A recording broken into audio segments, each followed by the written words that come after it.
كان أول من قام باختراع آلة التصوير الفوتوغرافي المعروفة بالكاميرا هو لويس داجير، وهو فنان وكيميائي فرنسي الأصل. ولد عام 1787 ميلادية في مدينة كورجي شمال فرنسا. وكان لويس في بداية حياته رساماً، وعند وصوله لعمر ال30 طور طريقة لعرض لوحاته الفنية، مستخدماً أسلوباً معيناً في الإضاءة، حيث حاول إيجاد طريقة لنقل المناظر الطبيعية بصورة آلية. فشلت محاولات اختراع الكاميرا في البداية لعدة مرات، ثم نجحت المحاولة حينما التقى لويس برجل يدعى جوزيف نيبس. كان هو الآخر يحاول اختراع آلة للتصوير الفوتوغرافي، وقرر لويس وجوزيف أن يعملا معا، إلا أن جوزيف توفي في عام 1833 ميلادية، فأكمل لويس داجير الطريق وحده في هذا المجال مكملا لمحاولات نيبس. وقد نجح بالفعل في عام 1837، حيث أنشأ نظاماً عملياً للتصوير الفوتوغرافي أطلق عليه اسم نظام داجير.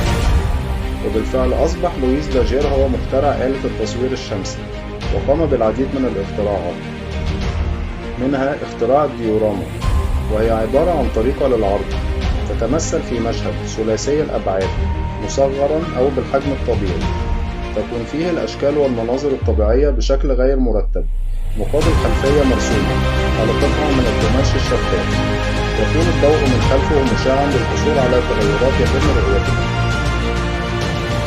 توفي لويس داجير بعد تحقيق نجاحاته الباهرة في عام 1851.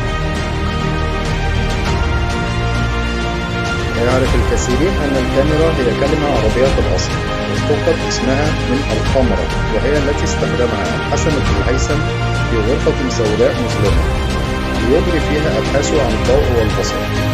اختراع الكاميرا أو آلة التصوير الشمسي يعود الفضل فيه لأبحاث ابن الهيثم في علوم الضوء والإبصار، والتي مهدت الطريق لاختراع الكاميرا فيما بعد.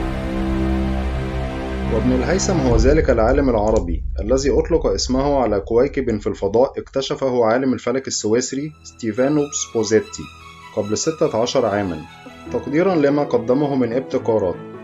ولد الحسن بن الهيثم في مدينة البصرة في العراق عام 354 هجرية الموافق لعام 965 ميلادية، وبرع في علم البصريات ومهد الطريق لاختراع الكاميرا.